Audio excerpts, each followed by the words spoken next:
With amphibious craft barred from the surf, one Marine unit turns to small boats.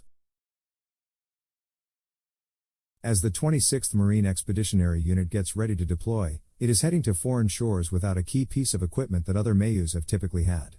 Combat landing vehicles. The commander of the 26th MAU recently told reporters that his unit has had to improvise as the Corps currently has a restriction on using its new Amphibious Combat Vehicle, ACV, in the surf zones offshore following a string of rollover incidents in Southern California.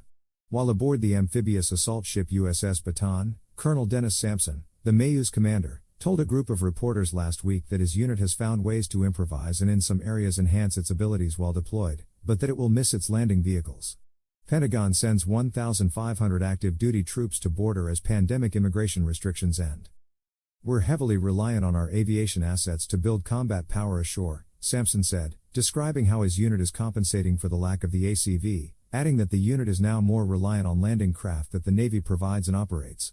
Until a few years ago, a unit like the 26th MAU would set off on several Navy ships with a complement of amphibious assault vehicles, AVs, a nearly 30-ton armored box with tracks that Marines could use to land ashore. However, the craft, which had been in service since the 1970s, were pulled from service after an AV sank during an exercise in 2020, killing 8 Marines and a Navy corpsman.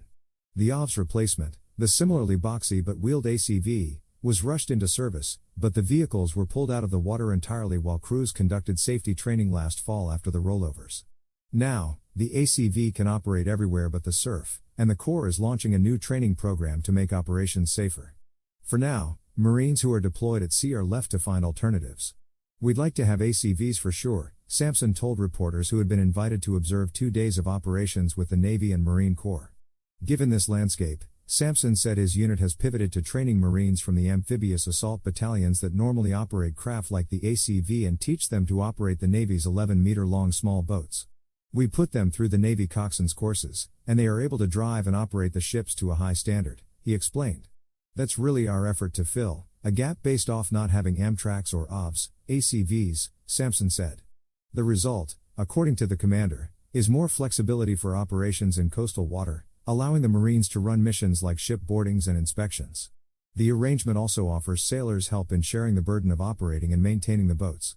If there's a mission that we require them, we can operate them, Sampson said before adding that if one of the ships in the group has a mission, we can operate them in support of their efforts.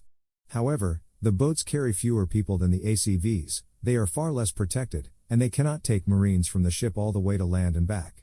They cannot replace ACVs in amphibious operations, a mission that the service's top officer, Commandant General David Berger, has called a foundational aspect of the Marine Corps. Konstantin Tarapin can be reached at konstantin.tarapin@military.com. Follow him on Twitter at Tarapin. Marines look to get closer to special operations teams while practicing extractions.